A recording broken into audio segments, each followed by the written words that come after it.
Hili ni tukio la kweli ambalo linazua taharuki katika jamii, lakini linafikirisha. Ni katika mkoa wa Songwe ambako mamia ya wakazi wa mitaa mbalimbali ndani na nje ya wilaya Mbozi mkoani Songwe wamejitokeza kuuzika mwili wa mtoto Josia Benjamin Makelo mwenye umri wa miaka 12 ambaye amefariki dunia kwa kudonolewa na kuku usiku wa manane.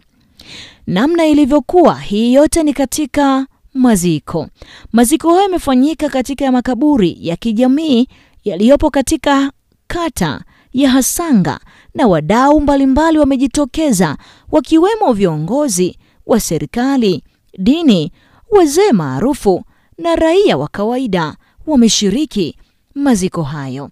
Imeelezwa kuwa chanzo cha kifo hicho ni mtoto huyo kudonolewa na kuku mara baada ya kutoka katika sherehe za kuhitimu darasa la 7 siku za hivi karibuni, na kusababisha kifo chake baada ya jitihada za matibabu na maombi kushindikana. Baba mzazi wa mtoto huyo Benjamin Makelo katika maziko hayo ameshindwa kujizuia baada ya kushindwa kusimama, akisaidiwa na ndugu kumuinua katika kaburi hilo la mwanae. Rafaeli Mtafya ni kiongozi wa mtaa na mwimbaji wa kwaya katika kanisa alilokuwa akisali marehemu huyo. Amesema kifo hicho kimejawa na mashangao makubwa kutokana na kudonolewa na kuku usiku wa manane. Amesema alipotoka kupokea zawadi kwenye sherehe hizo za kuhitimu darasa la 7 usiku, wakati amelala aliota ndoto kuwa anadonolewa na kuku. Aliposhtuka alimueleza baba yake juu ya ndoto hiyo. Mtafya ambaye ni balozi wa nyumba 10 katika mtaa huo amesema kuwa baada ya homa kuzidi wakampeleka hospitali ya rufaa mkoani Songwe ambako nako vipimo havikuonesha ugonjwa wowote.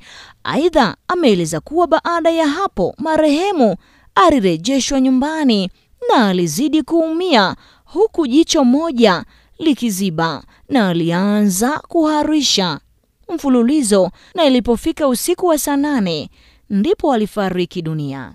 Naye mwenyekiti wa mtaa wa Majengo Leonard Mwambene amesema ameshiriki maziko hayo huku akijiuliza chanzo cha kifo hicho na kuwa yote hayo ni mipango ya Mungu. Amesema tukio hilo ni la kusikitisha na hajawahi kuliona kutokea katika mtaa wake, akishangazwa kuku ambaye hana vifaranga kusababisha kifo cha mtu, huku wakiwaasa wazazi kuto kujichanganya pamoja na mifugo ili kuepuka hatari kama hii iliyojitokeza kwa mtoto Josia.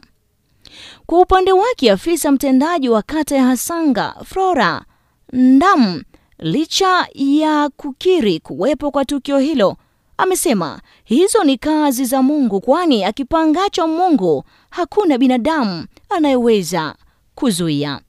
Kamanda wa polisi mkoa wa Songwe Agustino Senga amesema suala hilo halijafika mezani kwake, lakini kuku wana sumu nyingi. Ikiwa mtoto alidonolewa halafu wakamchelewesha kumchoma sindano ya tetanus, inaweza sababisha kifo. Taarifa imekuwa ni asimanzi na hakika inasikitisha. Poleni sana kwa wote mlioguswa na msiba huu. Wewe Mtanzania, unawaza nini juu ya kuku kumdonoa mtoto na kisha mtoto huyo kupoteza maisha?